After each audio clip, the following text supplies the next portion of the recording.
Test of time, where there's unity, God commands a blessing. Part 2. A threat to unity. David and Tasha's life had transformed dramatically since their financial breakthrough. Their home was filled with joy, love, and gratitude. They supported each other in their growing careers, and their faith remained the cornerstone of their relationship. However, with success came new challenges. David, now a well-respected supervisor at his company, had become the subject of admiration from many, including a few women who envied Tasha's place in his life.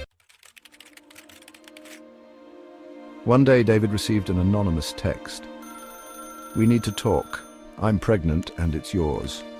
Shocked, David stared at the message. He knew the claim was false. He had been faithful to Tasha in every way.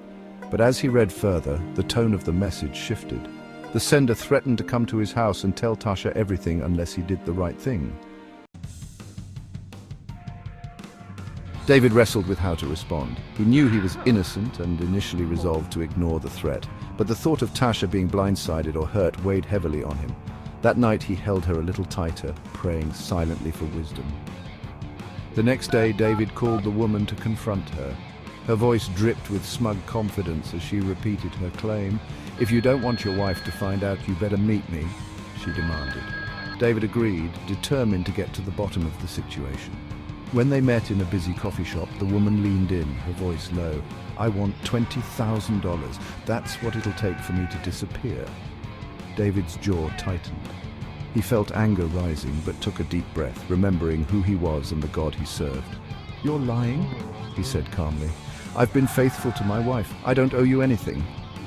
The woman smirked. "Maybe you don't, but does your wife know that? I wonder how she'll feel hearing my story." David's mind raced.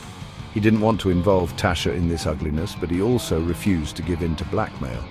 "I'll think about it," he said, buying time to seek clarity.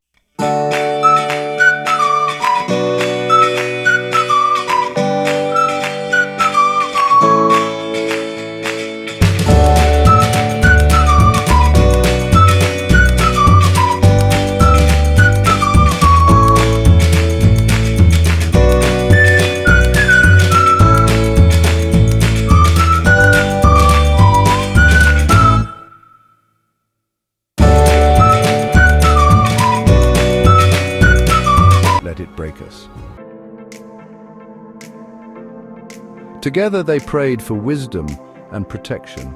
The next morning, David contacted a lawyer and provided evidence of the woman's threats and his innocence. The lawyer assured him that the situation could be handled legally. As the days passed, the woman's threats intensified, but David and Tasha stood united. When she realized they wouldn't cave, she finally backed down, admitting the pregnancy was a fabrication. Her motives were simple: jealousy and greed. Through it all, David and Tasha's bond only grew stronger. "The enemy tried to divide us," Tasha said one evening, "but where there's unity, God commands a blessing."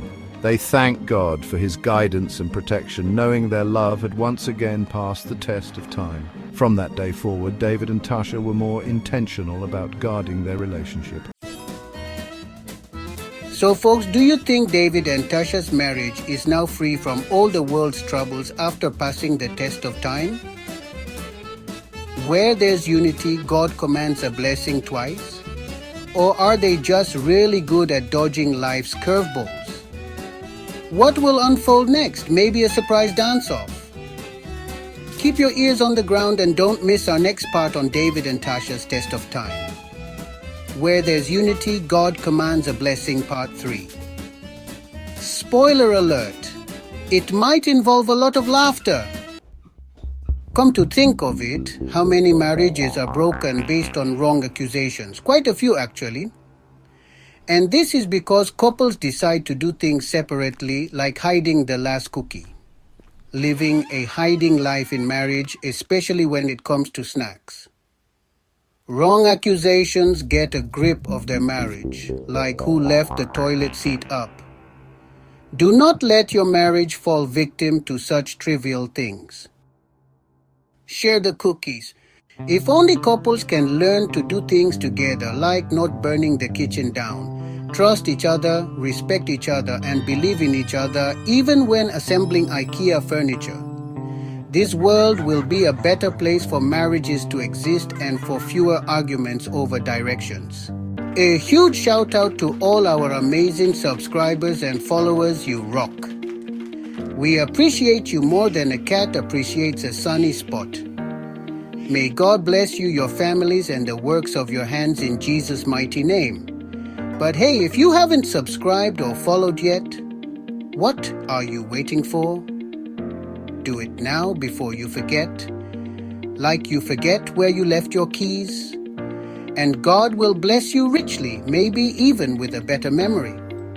See you all in the next part of David and Tasha's Test of Time, where there's unity. God commands a blessing. Part 3. Don't miss it or you'll miss out on all the fun.